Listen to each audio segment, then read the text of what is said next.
నమస్తే sir. Yes PM here. We are from PPMM sir. ఆయన PM అంటే మీరు పిపిఎంఎం అంటారేంటయ్యా?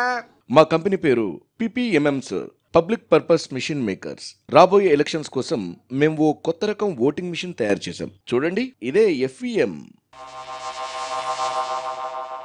ఎఫ్ఈఎమ్మా? అవును సార్, ఈవీఎం కి అడ్వాన్స్డ్ వెర్షన్. దీన్ని అప్రూవ్ చేస్తే రాబోయే ఎలక్షన్స్ లో వాడుకోవచ్చు. ఇది నాకెందుకు చూపిస్తున్నారు? మీరు చూపించాల్సింది ఎలక్షన్ కమిషన్ కి. ముందు మీరు చూసి ఓకే చేస్తే తర్వాత వాళ్ళకి చూపిస్తాను సార్.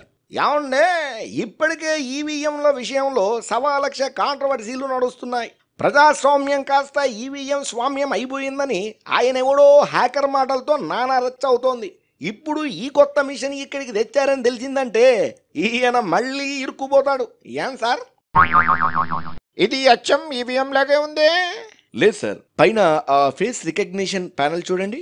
దీనికి ఎఫ్విఎం అని పేరు పెట్టింది, అందుకే ఫేస్ ఓటింగ్ మెషిన్. ఇంతకీ ఎలా పని చేస్తుంది? ఓటర్ తన ముందుకు రాగానే ఫేస్ గుర్తుపట్టి అతని ముఖ కవళికల్ని బట్టి దేనికి ఓటు వేస్తాడో ఊహించుకొని తనే ఓటు వేసేస్తుంది. తను ఏ పార్టీకి ఓటు వేశాడో ఓటర్కి కూడా తెలియదు. అదే ఇందులో మ్యాజిక్.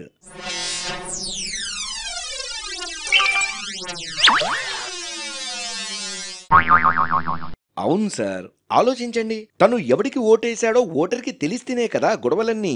ఫేస్ ని బట్టి మిషనే ఓటేసిందనుకోండి, ఇక ప్రాబ్లమే ఉండదు. ఫేస్ డేటా అన్నాం కదా, బహుశా దేశంలో అంతమంది ఓటర్ల ఫేస్ డేటా సేకరిస్తే సెక్యూర్ కాదని వర్రీ అవుతున్నారేమో. జనాల డేటా సెక్యూరిటీ గురించి ఆయనకి వర్రీ ఎందుకండి బాబు? అసలు ఆధార్ అని చెప్పి అందరి కంటి ముద్రలు కాలి ముద్రలు లాగేసిందే ఆయన. ఫేస్ డేటా కలెక్ట్ చేయడం ఎంతసేపు? రేపు దేశంలో అన్ని సర్వీసులు మీ ముఖానికే లింక్ చేసేస్తున్నాం.